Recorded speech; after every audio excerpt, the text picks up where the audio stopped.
दोस्तों नमस्कार, मैं हूँ आकांक्षा त्रिपाठी और आप देख रहे हैं क्राइम्स रिपोर्ट। दोस्तों, एक सास के लिए उसका दामाद बेटे के समान होता है। दामाद भी सास को अपनी माँ की तरह ही देखता है। सास दामाद के रिश्ते को समाज में माँ बेटे के रिश्ते के समान पवित्र माना गया है। फिर भी ऐसी अनेक घटनाएं प्रकाश में आई हैं, जिन्होंने सास दामाद के पवित्र रिश्ते को कलंकित किया है। कारण चाहे जो भी रहे हो, लेकिन इस पवित्र रिश्ते की मर्यादाओं को तोड़कर सास दामाद नाजायज संबंध बनाते रहे हैं। इतना ही नहीं, अपितु कई मामले तो ऐसे भी सामने आए हैं। सास के ऐसे अमर्यादित आचरण के बाद उनकी बेटियों का जीवन बर्बाद हो गया। दोस्तों, सामाजिक मर्यादाओं को ताक पर रख सास दामाद के पवित्र रिश्ते को कलंकित करने वाली ऐसी ही एक घटना बिहार के बांका जिले से निकलकर सामने आई है। दोस्तों, धोबनी गांव के निवासी सिकंदर यादव की शादी हीर मोती गांव की निवासी एक युवती से हुई थी। युवती दिवेश्वर दर्वे और गीता देवी की पुत्री थी। इस शादी से सिकंदर यादव एक बेटा और एक बेटी का पिता है।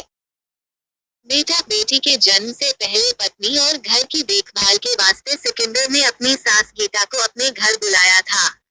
गीता भी खुशी अपनी बेटी की ससुराल गई थी।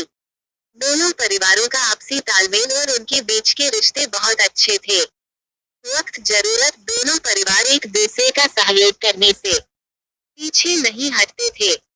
इसी बीच कम उम्र में दो बच्चों को जन्म देने के कारण सिकंदर की पत्नी काफी कमजोर हो गई। कमजोरी और घर के कामकाज की जिम्मेदारियों से वो बीमार पड़ गई।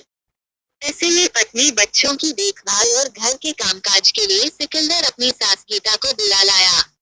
गीता ने सिकंदर के बीवी बच्चों की देखभाल और घर के कामकाज की जिम्मेदारियों का बहुत ही अच्छे तरीके से निर्वहन किया। किसी को कोई परेशानी नहीं होने दी। सब कुछ ठीक से चल रहा था। सिकंदर को बस एक ही दिक्कत हो रही थी। पत्नी की बीमारी के कारण वह अपनी शारीरिक जरूरतें पूरी नहीं कर सकता था। दूसरी तरफ सिकंदर के शरीर से निकलने वाले हार्मोन उसमें संभोग क्रिया करने की तीव्र इच्छा पैदा कर रहे थे। तभी एक रात सिकंदर का ध्यान बगल के कमरे में सो रही सास गीता पर गया। पत्नी बच्चों को कमरे में सोता छोड़ सिकंदर सास के साथ जाकर लेट गया। गीता तीखे नैन नक्श वाली मानसर देह की जवान महिला है। सिकंदर की नजर पहले से ही गीता पर थी। रिश्ते की मर्यादा के कारण वो गीता से दूर रहता था। सिकंदर भी गठीले बदन वाला रौबदार पुरुष है। गीता भी सिकंदर को मन ही मन चाहती थी। एक बार जब सिकंदर रिश्ते की मर्यादा को भूलकर और हिम्मत जुटाकर गीता के पास पहुंच गया, तो थोड़ी सी ना नकुर के बाद वह तैयार हो गई। गीता को सिकंदर से जैसी संतुष्टि मिली, उससे पहले वैसी संतुष्टि उसे कभी नहीं मिली थी। उसके बाद सिकंदर और गीता के बीच एक नया रिश्ता बन गया। काफी इलाज कराने के बावजूद भी सिकंदर की पत्नी की मौत हो गई। गीता भी आखिर कितने दिन तक सिकंदर के घर रहती। बेटी की मौत के थोड़े दिन बाद गीता अपने पति के पास चली गई। पत्नी की मौत के बाद भी सिकंदर अक्सर अपने ससुराल आता रहता था और अपनी सास गीता से मिलकर लौट जाता था। घर के कामकाज को व्यवस्थित रूप से चलाने के लिए गीता की सलाह पर सिकंदर ने दूसरी शादी भी कर ली।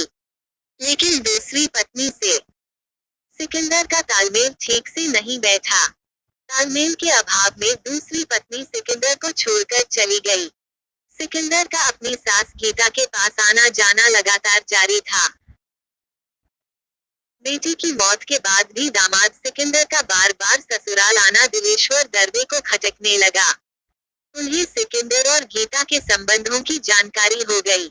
संबंधों की जानकारी होने पर 55 वर्षीय दिवेश्वर दर्वे ने समाज के लोगों को इकट्ठा किया। समाज के लोगों ने सामाजिक नियमों का हवाला देते हुए सिकंदर और गीता को बहुत समझाया, लेकिन वो किसी की बात मानने को तैयार नहीं थे। दोनों ने प्यार की दुहाई देते हुए समाज के लोगों से आग्रह किया, वो उन दोनों की शादी करवा दें। समाज के लोगों ने इस संबंध में निर्णय लेने का अधिकार दिलेश्वर दर्वे को दिया। दिलेश्वर दर्वे ने उपस्थित लोगों के समक्ष अपनी पत्नी और दामाद की शादी करवा दी। इतना ही नहीं, दिलेश्वर दर्वे ने बांका न्यायालय में जाकर शादी को रजिस्टर भी करवा दिया और दोनों को राजी खुशी अपने घर से विदा कर दिया।